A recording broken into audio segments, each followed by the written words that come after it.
Hello everybody, कैसे हैं आप लोग? होप सो सब लोग बहुत अच्छे होंगे।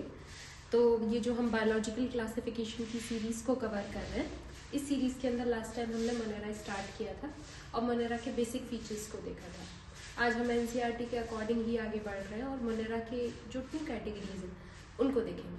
ठीक, तो किंगडम मोनेरा बेसिकली बेटा 2 पार्ट्स में डिवाइड होता है, जो कि आज हम देखेंगे। 1 बाय 1 दोनों के ही कैरेक्टर्स को समझेंगे और ध्यान से याद रखने की कोशिश करेंगे कि हम कहीं भी किसी तरीके से कोई कंफ्यूजन अपने दिमाग में ना लेके बैठें।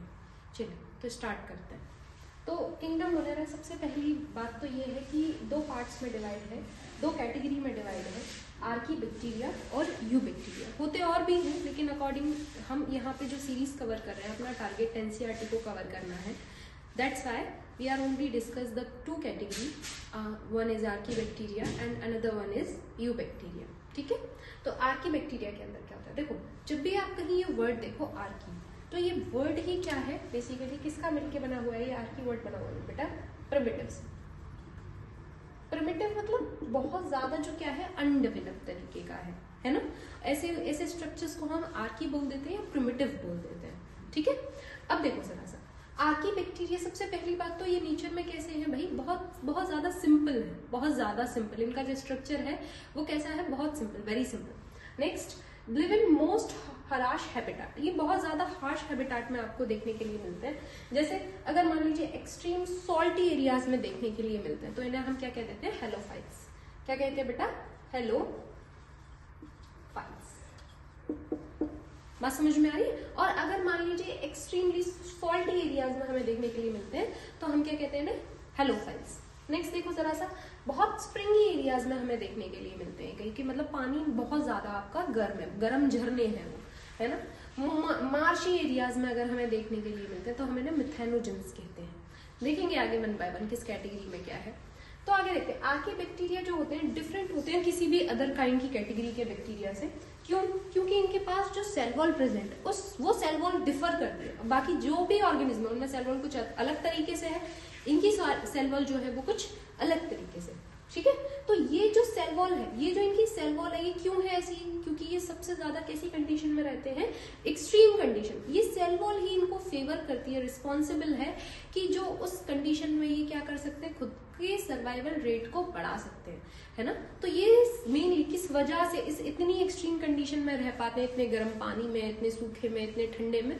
क्योंकि इनके पास क्या है? स्पेसिफिक सेल वॉल होती है। बात समझ में आ रही है? नेक्स्ट देखते हैं आगे जरा सा कि जो इस अगली कैटेगरी पे देखते हैं कि भाई जो आपके मोनेरा की कैटेगरी में हम क्या देख रहे हैं? आर्कीबैक्टीरिया। तो आर्कीबैक्टीरिया के अंदर ही क्या आता है? मिथेनोजेंस। तो मिथेनोजेन प्रेजेंट होते हैं कहाँ पे? बहुत सारे जो ऑर्गेनिज्म है। कैसे ऑर्गेनिज्म है? जैसे काव हो गया आपका, बफेलो हो गई आपके, उनके गट के अंदर प्रेजेंट होते हैं। ठीक, ऐसे बैक्टीरिया को हम क्या कहते हैं? र्यूमिनेंट्स। क्या कहते हैं बेटा? र्यूमिनेंट्स। और एनिमल जैसे कि काव, बफेलो, जैसे मैं अभी आपको बता भी रही हूँ, तो ये वहां पर रिस्पॉन्सिबल किसके लिए रिस्पॉन्सिबल है? प्रोडक्शन ऑफ गोबर गैस या मीथेन गैस।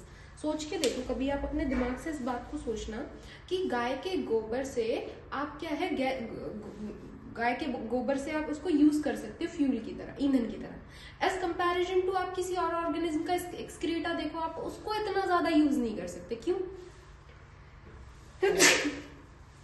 क्यों उसको आप यूज नहीं कर सकते इतना ज्यादा? बताओ मुझे जरा सा। बिकॉज कि बाकी ऑर्गेनिज्म जो आपके रूमिनेंट्स होते हैं, उनके ऑर्गेनिज्म के अंदर आप क्या देखने के, उन ऑर्गेनिज्म के अंदर या रूमिनेंट्स के अंदर क्या देखोगे कि वहां पे क्या होता है? जो एक्सक्रीटा है, वो एक्सक्रीटा किस में चेंज हो सकता है? वो एक्सक्रीटा चेंज हो सकता है किस कंडीशन में?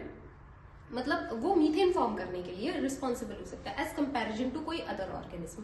कोई भी अदर ऑर्गेनिज्म इतनी इजीली, या पहली बात तो करेगा ही नहीं, लेकिन जबकि आपके र्यूमिनेंट्स हैं वो क्या कर सकते हैं बेटा? वो मीथेन गैस को प्रोड्यूस कर सकते हैं। क्यों प्रोड्यूस कर सकते हैं? क्योंकि उनके अंदर कैसा बैक्टीरिया मौजूद है? उनके अंदर ये आर्कीबैक्टीरिया मौजूद है। बात समझ में आ रही है? क्लियर हो पा रही है? तो चलिए अगली कैटेगरी को देखते हैं जरा सा। दूसरी कैटेगरी का नाम क्या है बेटा? यूबैक्टीरिया। देखो यू, ये जब भी वर्ड आपको दिखेगा तो ये यू वर्ड किसके लिए है? ट्रू के लिए। किसके लिए बच्चे? ट्रू के लिए। यानी कि ये बैक्टीरिया कैसे हैं? पूरी तरीके से डेवलप बैक्टीरिया है। तो इनके अंदर सबसे पहली बात तो क्या याद रखनी है कि इनके अंदर जो सेल वॉल है वो किस तरीके की है? रिजिड, है ना। दूसरी बात, ये मोटाइल है, इनके अंदर फ्लैजिला प्रेजेंट है। अगर ये मोटाइल होंगे तो मोटाइल इनकी मोटिलिटी किसकी वजह से होगी, क्योंकि इनके पास क्या प्रेजेंट है बेटा, मोटिलिटी के लिए फ्लैजिला प्रेजेंट है। बात समझ में आ रही है। नेक्स्ट देखेंगे जो आपके यूबैक्टीरिया है उनके अंदर 3 स्पेसिफिक कैटेगरीज होती हैं। One is सियानोबैक्टीरिया, next is chemosynthetic bacteria और अगला है आपका हेटेरोट्रॉफिक बैक्टीरिया। जो आपके साइनोबैक्टीरियाज होते हैं बेटा उनको ब्लू ग्रीन एल्गा भी कहा जाता है और इनके अंदर एक स्पेसिफिक पिगमेंट होता है जिन्हें हम क्लोरोफिल ए कहते हैं, जो बिल्कुल सिमिलर होता है जो ग्रीन प्लांट्स जो होते हैं उनके अंदर। समझ में आ रही है। हम इन तीनों कैटेगरीज को भी डीप डेप्थ में स्टडी करेंगे, बट बिफोर हम इसको एक बार रिवाइज करेंगे और अगले लेक्चर्स में हम इन तीनों ही कैटेगरी को वन बाय वन समझेंगे। ठीक है, तो हम क्या पढ़ रहे हैं, किंगडम मोनेरा को हमने लास्ट टाइम डिस्कस किया। आज हम उसकी 2 कैटेगरीज को देख रहे हैं। One is archaebacteria, another one is eubacteria. Archaebacteria को प्रिमिटिव बैक्टीरिया भी कहा जाता है क्योंकि इनके अंदर जो सेल वॉल है वो दूसरे किसी अदर ऑर्गेनिज्म की सेल वॉल के कंपैरिजन में अलग सेल वॉल है। ठीक, ये जो बैक्टीरिया होते हैं कहाँ देखने के लिए मिलते हैं, हार्श हैबिटाट में देखने के लिए मिलते हैं कि भाई बहुत ज्यादा डेजर्टिक एरिया, बहुत ज्यादा कोल्ड एरिया, बहुत ज्यादा आइसोल्ड एरिया, स्प्रिंग हॉट स्प्रिंग्स में देखने के लिए मिलते हैं कि भाई इतनी एक्सट्रीम कंडीशन में रह रहे हैं। तो ये किसकी वजह से रह रहे हैं, because they have specific cell wall. बात समझ में आ रही है। और इस स्पेसिफिक सेल वॉल की वजह से ये वहां रहते हैं, जिस वजह से ये सेल वॉल इनको फेवर करती है वहां रहने के लिए। ठीक, नेक्स्ट देखेंगे जरा सा कि अब जो आपके क्या है, आपके आर्कीबैक्टीरिया है, इन्हें हम मिथेनोजेंस भी कहते हैं। मिथेनोजेंस जो क्या है, रिस्पॉन्सिबल है, किसके लिए रिस्पॉन्सिबल है, बायोगैस प्रोडक्शन के लिए रिस्पॉन्सिबल है, मीथेन गैस के प्रोडक्शन के लिए रिस्पॉन्सिबल है। ठीक है बेटा, यहाँ आज हम इस लेक्चर को खत्म कर रहे हैं। अगले लेक्चर में मिलेंगे अगली चीजों के साथ, अगले लेक्चर में मिलेंगे अच्छे से अगली चीजों के साथ। तब तक के लिए बने रहिए, अच्छे से पढ़ते रहिए। बाय बाय बेटा।